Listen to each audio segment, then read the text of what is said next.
Hello and welcome to World Insight, coming to you live from Beijing on CCTV News. I'm your host, Tian Wei. On today's program, Chinese Premier Li Keqiang has pledged $100 million in Chinese aid to help refugees and migrants around the world, a clear sign of China's growing influence in global affairs and China's contribution to global issues. Can Chinese soft power help where more aggressive Western intervention has failed? And the United Kingdom has decided to move forward with plans to build the Hinkley Point power plant after security concerns about foreign involvement stalled the project earlier this year. France is the plant's largest foreign backer, but critics have focused on China instead. Will London's lopsided intervention affect China-UK ties?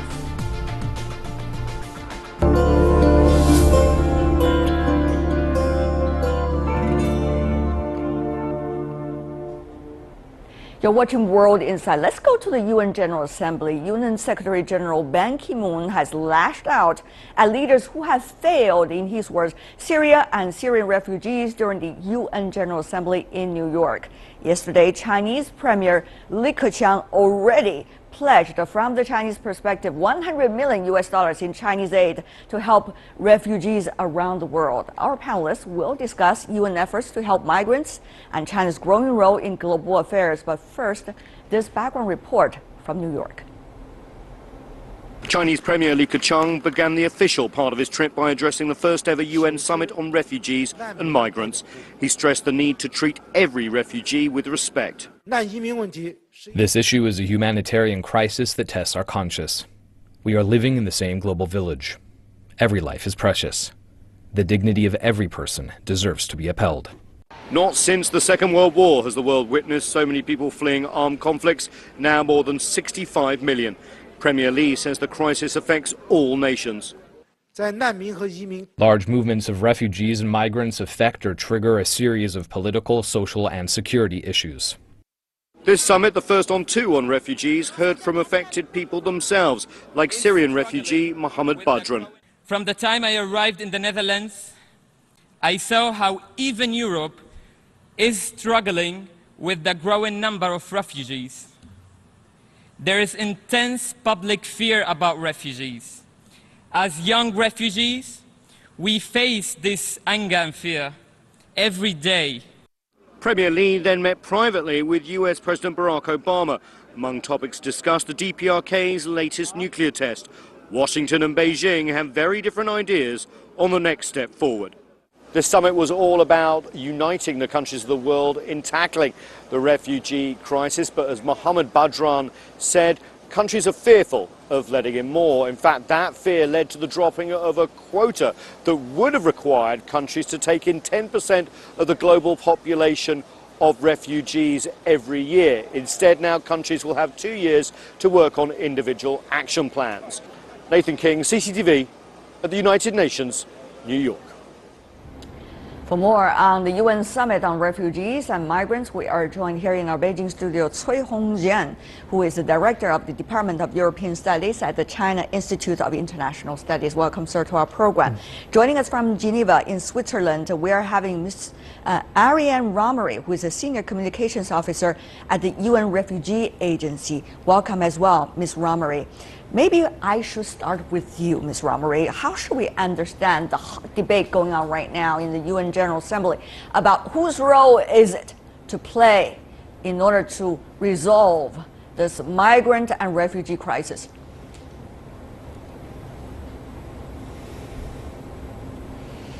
Well, what the summit is about is trying to garner the political will of all the leaders around the world and very much have everyone understand that is everybody's role. And what we need is much greater responsibility sharing around the world for this crisis. The number of people on the move today who've been forced to flee their homes simply means it can no longer be business as usual. We have record numbers of people away, having to run from their lives, and they're finding it harder than ever to find safety. So what the summit's been about is to get more governments to make very strong political commitments, and to which they have done yesterday in the adoption of the New York Declaration. They've not only reaffirmed the international legal protection regime for refugees and migrants, but they've also fleshed that out and built on these things and said that we have to do much more, not only to help refugees, but also to help the host governments who are really shouldering the burden of this alone. Well, Ms. Romary, as we all know, declarations can be adopted, countries can sign on to it, but implementation to what degree is a totally different question, isn't it?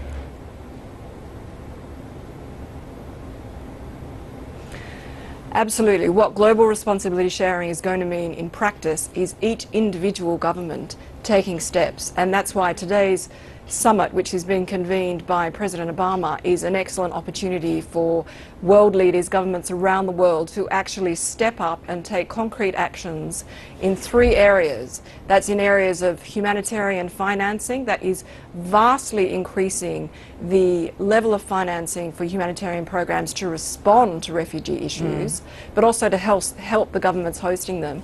The other area is that we're calling for more countries around the world to just take in more of a share. The vast majority of refugees, 86%, are actually hosted by low and middle income countries, and despite the attention that the Europe crisis had, that's not where most of the refugees are. More have come to Europe, but still most of them are not there. So we want more countries around the world, whoever they can, according to their capacities, to actually take in refugees, whether that's through resettlement programs, through offering study schemes, family reunification, a whole host of other ways that more countries can help share the load. And the third area is for those host governments who are hosting most of the refugees to actually see if they can improve the ability for refugees to become self-reliant. That means things like ensuring that they can earn a living. In many countries, refugees don't have the right to work. We want more job opportunities, more opportunities for them to run businesses, and also to dramatically increase the number of refugee children who can go to school. Right. Ms. Romary, thank you so much for that very comprehensive answer. I think you have already laid out some of the basic structures of that communique rather, and also the global structure to help with the issue. But here are some realistic issues that I have to throw to you, Mr. Cui, sitting here in Beijing. First of all, capitals are fighting against one another. First of all, standing on moral high ground. And yet, when it comes to commitment of both funding and taking the shares of the refugees, there have been a lot of hesitations. You have been a researcher on the European issue for a long time. Just to share with our audience, Germany, 1 million refugees. United Kingdom, almost 0. Well, some of the other countries, Eastern European countries, according to media reports at least, almost 0 as well. So even on the European continent, with an entity even like an EU, no consensus. What's next? Yes, exactly. I think you touched a very critical point on this issue. How to, now it's easy for us to talking about the responsibility sharing, but now the question is, how could it be? How could it implement it in practice? Yes, now the European Union solution to this refugee issue is a very, very big case, how it is difficult in practice. So we need to take care of the, if we want to have a good solution to the refugee migration issue, firstly, yes, we need to have the principle, just like the model mentioned, that it's a responsibility for everybody, for every country. But in practice, we need to take care of the difference of capability and the willingness. And we need to understand it's not only a matter of money, it's a issue of social inclusion and even the traditional history of migration. Ms. Romary, therefore I have to go back to you about this. I mean, we could all make beautiful comments, but the realities are the realities. Let's take a look at the EU. The EU now is threatened about its future by the disagreements concerning refugees and migrants. And the German government, for example, Angela Merkel, the prime minister, together with her parties, now are suffering as a result, some say, of the refugee policies, some of the local elections results. So how much and how long can European capitals commit to this? And Europe, of course, is only one of those examples that you see around the world. Ms. Ramari. Well, there's no doubt that there is in some quarters,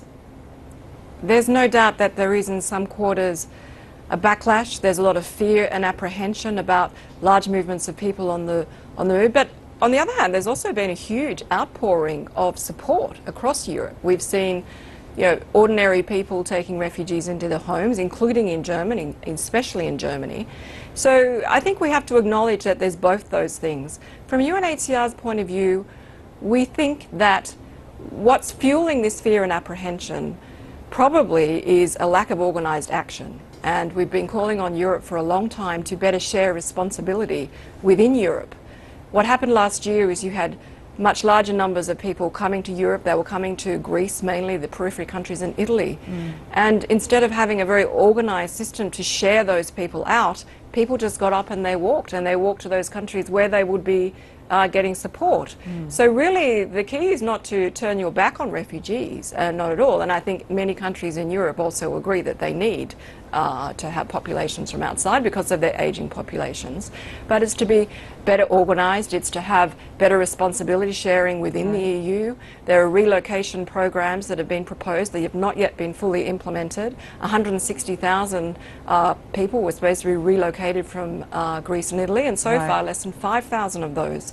So it's really about responsibility sharing within Europe, and then of course on the global scale we want to see that happening globally. That's right. Mr. Cui in Beijing, as Ms. Ramari just mentioned, Europe has to deal with it. However, she also mentioned the biggest number of refugees are not settling in Europe, but rather in the Middle Eastern countries themselves. Jordan, it's a big example of that.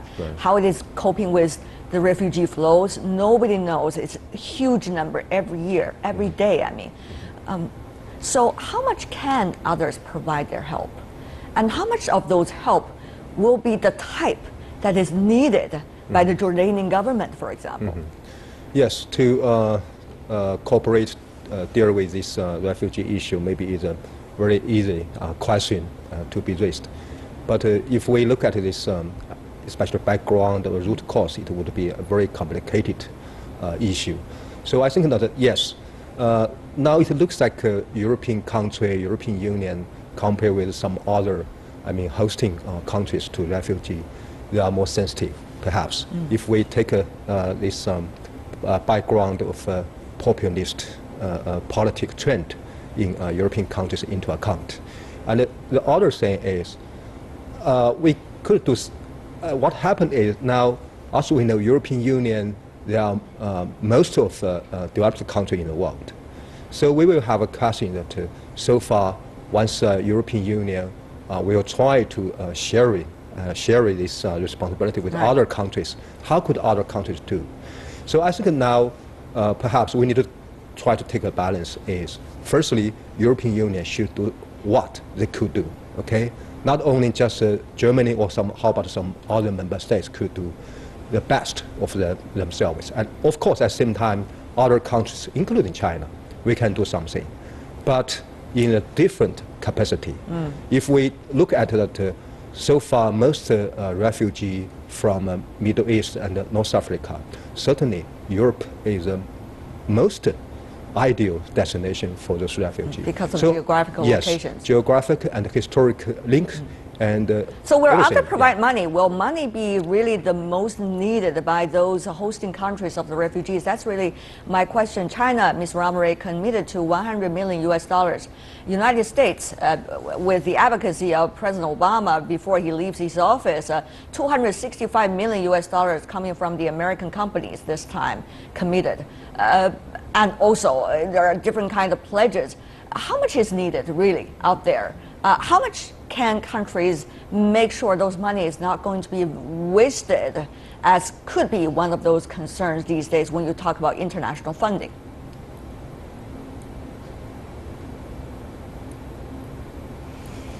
Well, I think money is definitely important. Humanitarian appeals are chronically underfunded. Even the Syria situation now, that war's now in its 5th year, and the appeal for 2016 is only half funded, and we're 3/4 of the way through the year. But the fact is that there is a lot of money being given, but it hasn't kept up a pace with the scale of displacement today. I mean, the last 5 years alone, there have been 15 new conflicts, and the old ones just don't die. So we still have Afghanistan and Somalia who are still fueling refugees, as well as the new ones. I think the money to host to humanitarian programs is critical, but also finding new flexible ways to open up, for example, development funds to governments who are hosting large amounts of refugees. And I think that there's growing recognition now that the host governments are hit hard. And what we saw in the Syria situation was that these are middle income countries who were traditionally didn't qualify for the big ticket development items. So there has been a pilot project there with the World Bank to make available concessioning finances.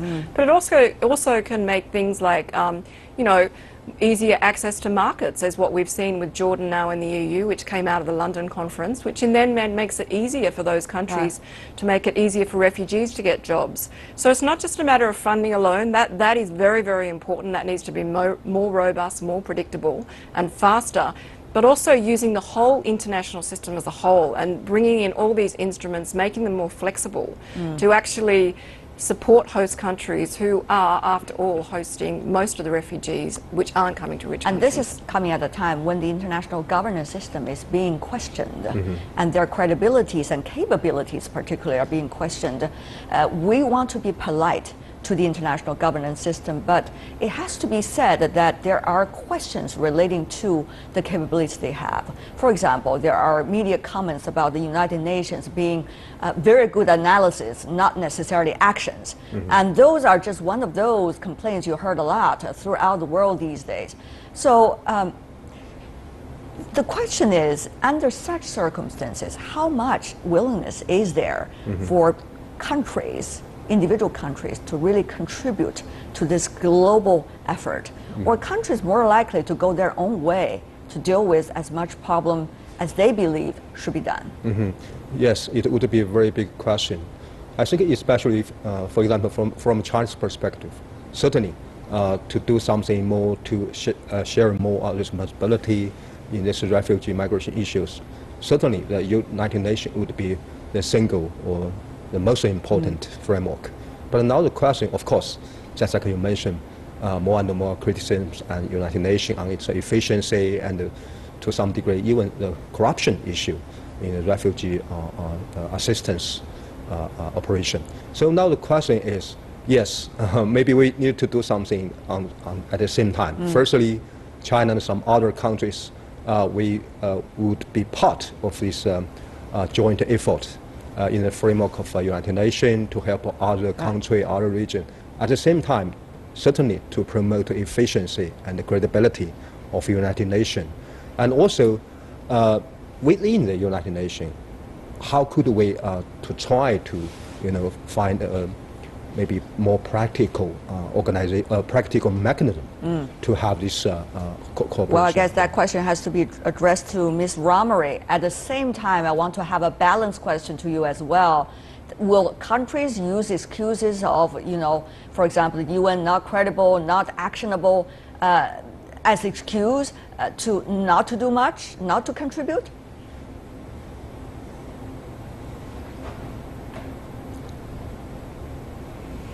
Well, I think I want to make one point at the beginning, and that is that the United Nations is made up of individual countries. That's what it is. It's not a separate monolith that's separate to the contribution of states like China or any other state. So it's important that in the various fora of the UN, particularly those fora which are responsible for addressing the causes of conflicts and political security issues, that countries do what they can to solve these crises. Humanitarian agencies like UNHCR, we cannot solve what's causing these conflicts. That's Right. for other parts of the UN, including key countries on the Security Council and so on. So that's the first point to understand. The United Nations is made up of individual governments, and it's incumbent on all those each government to do what it can. Then you have specialist parts of the UN, specialist agencies like UNHCR. UNHCR is in over 100 countries in very remote, the hardest remote locations, doing what we can to get humanitarian aid to people. Of course, we're very open to ways in which we can do that better. We've won 2 Nobel Peace Prizes, and I think we have a very proud record of being there in many places when others aren't. But of course, what this summit is about is not just one country or one system or just blaming the UN as a separate thing. It's about all parts of the international community really saying, what more can we do?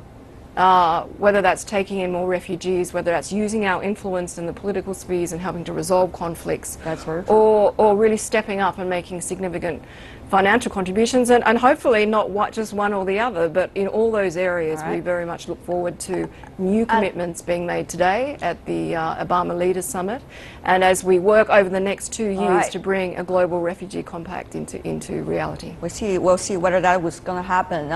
Thank you so much for the two of you for helping us to understand with the complexities of the refugee crisis going on in the world, and if there are any possible solutions to it.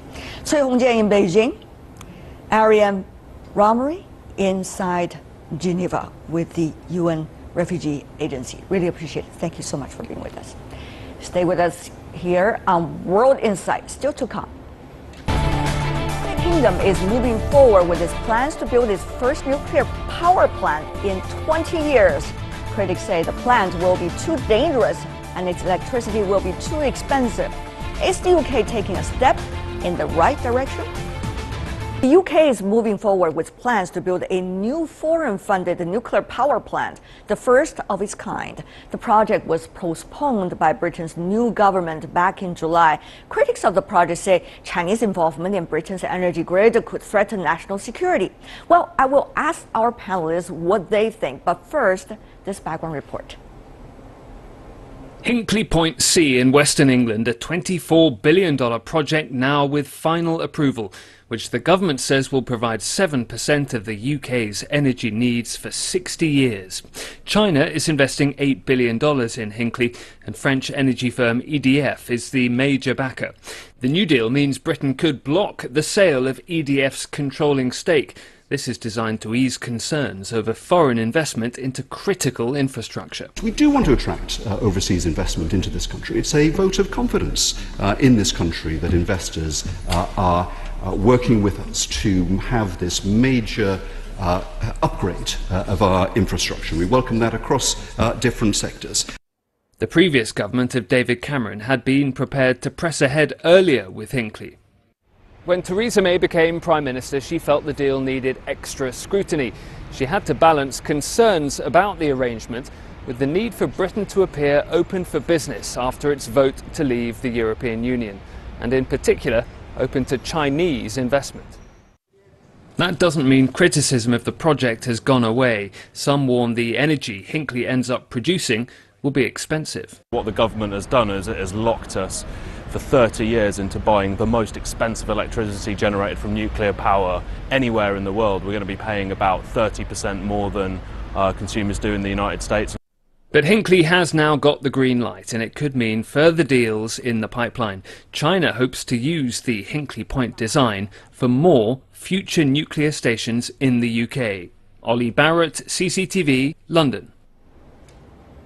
And for more on the Hinkley Point nuclear project, we are joined here in Beijing, Mr. Zhao Tong, who is an associate at the Carnegie Tsinghua Center for Global Policy. Welcome.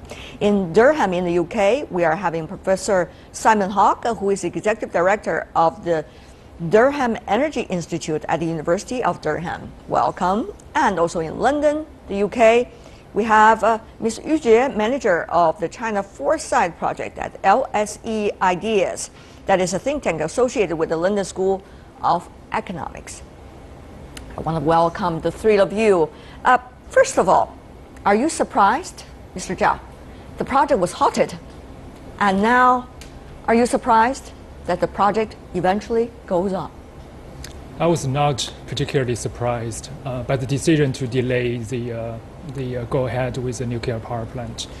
Mrs. May, the new UK Prime Minister, was well known for her suspicion against Chinese investment in general, and particularly regarding Chinese investment into critical infrastructure of UK. So I'm not really surprised. So what do you think, Professor Hogg? Is a change of heart or is a change of ideas only for now?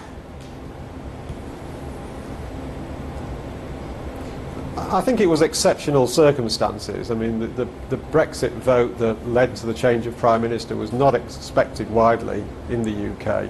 So I think we, at the time that Theresa May became Prime Minister and made that decision not to immediately press ahead in July, that was a result of a time of great political change here in the UK. And I think the reason for her wishing to take another look at it goes beyond just the investment. I mean, there's a lot of technical risk as well associated with Hinkley Point C. You know, it uses the Areva EPR reactor technology that's currently being deployed in a small number of units that are being constructed worldwide, and they've all got problems. So I think it was more than just the investment profile of the project that caused a rethink. And the good news is, after a relatively short number of weeks, the decision to go ahead has been made. So it clearly was just taking stock, having a relook at the project and deciding to go ahead anyway, rather than some major rethink over the Chinese investment in particular.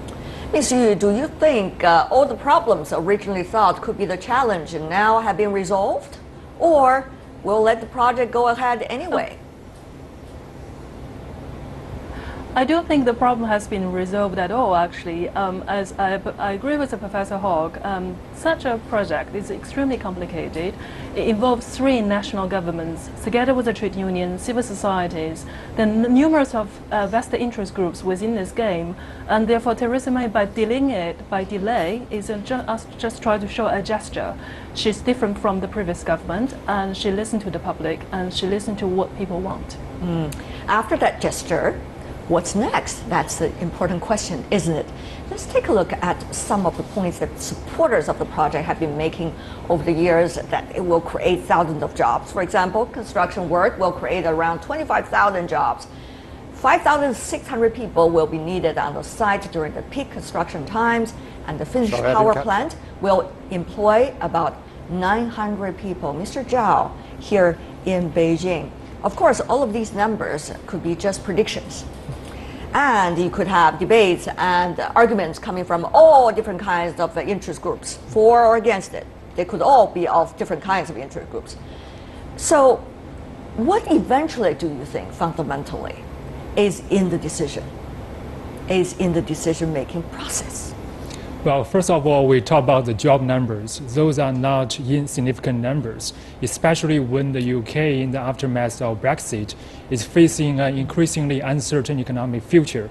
And France will be an important partner in the future UK-EU negotiation for the terms to leave the European Union.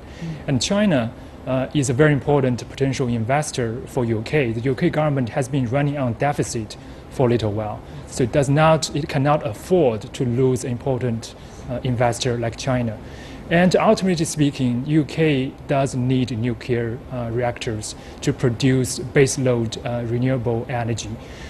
All the other renewable sources like wind, solar does not provide stable sources of renewable and low carbon energy. So UK has to keep its nuclear projects going, and therefore, despite the political displeasure of Mrs. May towards Chinese investment, she has to go ahead with this project. Ms. Yu, under the current circumstances, there seems to be, at least according to Mr. Zhao, a reluctance to restart it, and yet all circumstances has led to this decision. Then what's likely to be ahead whenever we have any challenge, whether it's large or small, during the process of this project? Will this once again be an on and off project, politically speaking? Well, I think it's a huge political risk in here. It will be like unexpected twists and turns happen within this project continuously. But I agree with Mr. Zhao on two things. Firstly, Theresa May has to consider how she is going to deal with his old-time partner France, i.e. the UK-French relation. And secondly, how is she going to deal with the emerging partner, China and UK?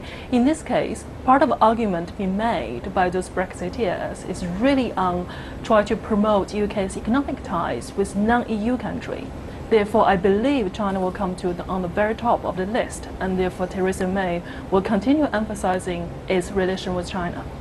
Let me come back to you before I go to Professor Hogg in London. Let me come back to you, Mr. Zhao, here in Beijing. Why is China always wanting to be this really reluctant partner of the others? I mean, China put in a lot of money. There are political risks for China to invest in this money. Of course, China wants to have projects all over the world, but not necessarily only in the UK. It's not going to help China's market when it comes to large percentage point. So why is China always willing to be this reluctant partner, even though some despise, quote unquote, you, and some distrust you, and some only need you when you are rich with money? Is that only about cash? Yes, it's a sad fact that Chinese companies always face unjust and even discriminatory treatment in foreign investment, like Huawei and ETZ did in previous cases. But I think China is having a very pragmatic approach in facing this challenge. What is that? China understands, as a rising power, foreign countries might have initial suspicions about China's political intentions behind these economic deals. And it will take time for China to convince foreign partners that its products will be reliable and its services will be credible.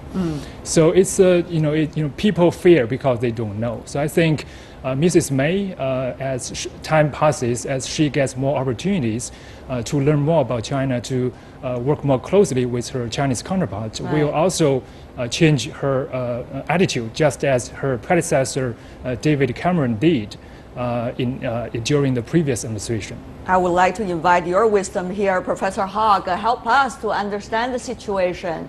Will it always be in a way, questioning process toward the China investment all throughout this project?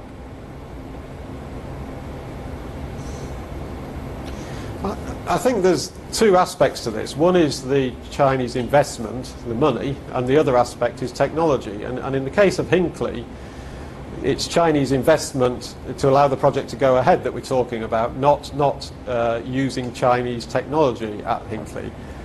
Therefore, I think the delay that we've recently had was more to do with the fact that it was overseas in investment rather than it specifically being China in that particular case. I mean, if you turned the project around and said that it was a UK bankrolling a project in China to contribute nuclear electricity to your national grid, you would want to do due diligence and make sure that you were happy that the contracting terms were secure enough that you could keep sufficient level of you would do the assessment report sometimes, but not repeatedly. Over who was contributing to your grid supply. Right. And Professor Hogg, I'm not here at all to fan up any kinds of nationalism through this kind of discussion. I'm really trying to describe a realistic picture that we are seeing these days. That China could be a great contributor to different kinds of economy, particularly at this critical juncture when economies around the world are restructuring themselves. And yet there has been reluctance and suspicion toward the Chinese investment. This project is only one of those many examples. So from your perspective, Professor Hogg, what to do next for both sides? Well, I think the good news is this project is going ahead. So there was a short review, but let's not lose sight of the fact that that having got through that latest review, the project is going ahead. So the government is happy with the financing structure for this project, including the Chinese investment. And still, the follow-on project, potentially the next large nuclear project at Bradwell, that is still very much in a position where the UK government is moving ahead towards that project. So I think where you see suspicion, I would see UK government doing due diligence, and I think there's enough indications there that we're very happy to work with the Chinese on our nuclear power and other large infrastructure projects as well, but it needs to be done in a carefully risk-controlled manner, and I think that's what you're seeing here. Before the Brexit negotiation, we know it's coming up in the next few months. It's going to be a huge test for Prime Minister May and her team. Ms. Yu, how much would this project and the stability or stabilizing process of this project under construction, working together among all the parties, mean to her when it comes to her capability, political capability and credibility in the Brexit negotiations? Well, I think obviously she takes I think one it will step back certainly over July. Yeah, Ms. Yu, please. Oh, right, okay, sorry. I think obviously this certainly would help her because she took one step back in July already and give her careful thoughts and then come forward and tell us they prefer to carry over this project. So it shows she carefully calculate how much benefit and causes within this project. And secondly, this also make her to answer the big question to her French partner, because don't forget, China was only the minor shareholder for this project, where the French government, which is the major shareholder for this project, and EDF accounting for 85% of the shareholding actually owned by the French government from the EDF. So Theresa May want to become the best friend with the French in this case, and therefore could lay a very good foundation for her when it comes to the real Brexit negotiation process. So I think it's very wise for her to do so, and it's justified. Right. And Professor Hogg, very briefly from you, you were saying? Well, I think I more or less agree with those comments as well, that it does strengthen her hand. I think that the major concerns around Brexit here in the UK are around jobs in particular, and the damage that Brexit could do to our ability to export into Europe. So to have major projects, okay, Europe's involved through the French, but the project is protected to some extent from Brexit. And to have a major UK infrastructure project going ahead with investment from outside of Europe, I think it can be nothing but good for Theresa May at this time. Well, Mr. Zhao, before we go, I do have this very important question for you. The last administration with Mr. Cameron as the Prime Minister, there were enormous amount of deals being signed or reached between Chinese government and the British government then.